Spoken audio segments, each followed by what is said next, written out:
এই ভরপুর রোদে প্রায় 30 থেকে 40 মিনিট আমাকে এই রোদের মধ্যে দাঁড়িয়ে থাকতে হয়েছে। আমি শুধু একবার এদিকের রাস্তা একবার এদিকের রাস্তা সব সময় দেখছি কতক্ষণে আসবে। আসলে আমার একটা পার্সেল ছিল, তো পার্সেল দাদারা না অনেকক্ষণ আগে আমায় ফোন করেছে। যেখান থেকে ফোনটা করেছে সেখান থেকে আমাদের বাড়িতে আসতে ওই 2 মিনিটের মতো লাগবে। তারপরেও 30 থেকে 40 মিনিট আমি দাঁড়িয়ে আছি, তবু কিন্তু সেই দাদাদের দেখা নেই। আসলে ওরা না রাস্তা ভুল করেছে। তো তারপরে আবার তাদেরকে ফোন করা হলো, শেষমেশ এই যে এসেছে।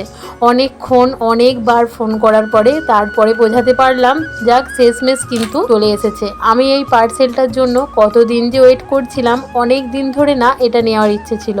ভাবছিলাম কবে নেব, ওই যে নেওয়ার হচ্ছিল না। যখনই কিনতে যাচ্ছিলাম দাম দেখে না পেছিয়ে যাচ্ছিলাম।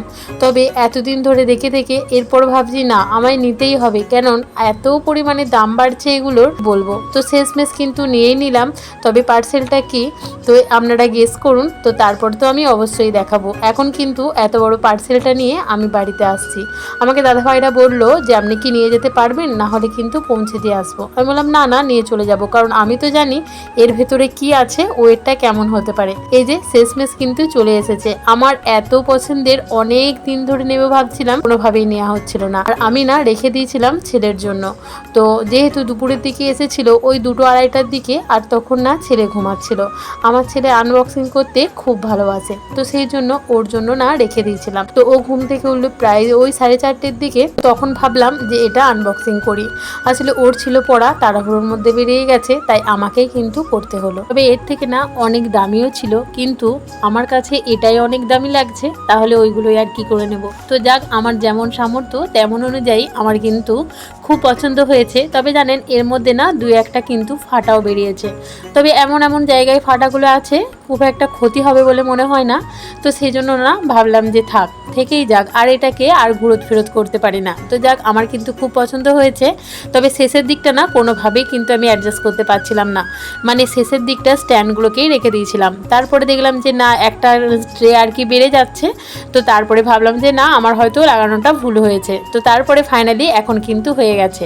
এত ভালো লাগছে পুরোটা সেট করতে পর যে আমিও সেট করতে পেরেছি। তো যাক, বেশ ভালো লাগছে।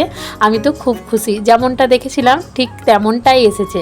তো এই যে এটা হলো ফাইনাল লুক। আমার খুব পছন্দ হয়েছে আর আমি খুব খুশি। তো চলুন এটাকে ব্যবস্থা করে রাখবো রুমের মধ্যে কোন জায়গাটায় রাখা যায়। তবে আমি ভাবনা চিন্তা করে রেখেইছি, যেহেতু অর্ডারটা দিয়েছিলাম যে কোন জায়গাটা রাখলে বেশি ভালো লাগবে। তো সেই জায়গাটা আমি এখন পরিষ্কার করে নেব, আর সেখানেই কিন্তু এই জিনিসটা রেখে দেবো। চলুন আমি এখন ঘরের মধ্যে এটাকে নিয়ে যাই। তবে এটাকে না মাঝের দিকে হাত দিলে শুধুই খুলে যাচ্ছে। তো যাক, এখন কিন্তু এই যে সেট করে দিলাম ফাঁকা জায়গাটার মধ্যে। তবে জায়গাটাতে কিন্তু ভালো সেট হয়েছে। এই জায়গাটা ফাঁকা লাগছিল, তো কাজের কাজ হয়েছে আর কি। তারপরে না এটাও অর্ডার দিয়েছিলাম মিশো থেকেই, খুব পছন্দ হয়েছে। কিন্তু এটার মধ্যে কিন্তু আমার ফুলটা এখনও কেনা হয়নি, তো সেই জন্য ফাঁকাই রয়ে আছে। তো বলুন তো দেখতে কেমন লাগছে, অবশ্যই কিন্তু কমেন্টে জানাবেন। আমার তো খুবই পছন্দ হয়েছে। তো আরও একটা অর্ডার করা আছে, এটা তো 6 থাকের, আর একটা যেটা আছে 5 থাকের, ওটা মায়ের ঘরের জন্য। তো এখন আসি।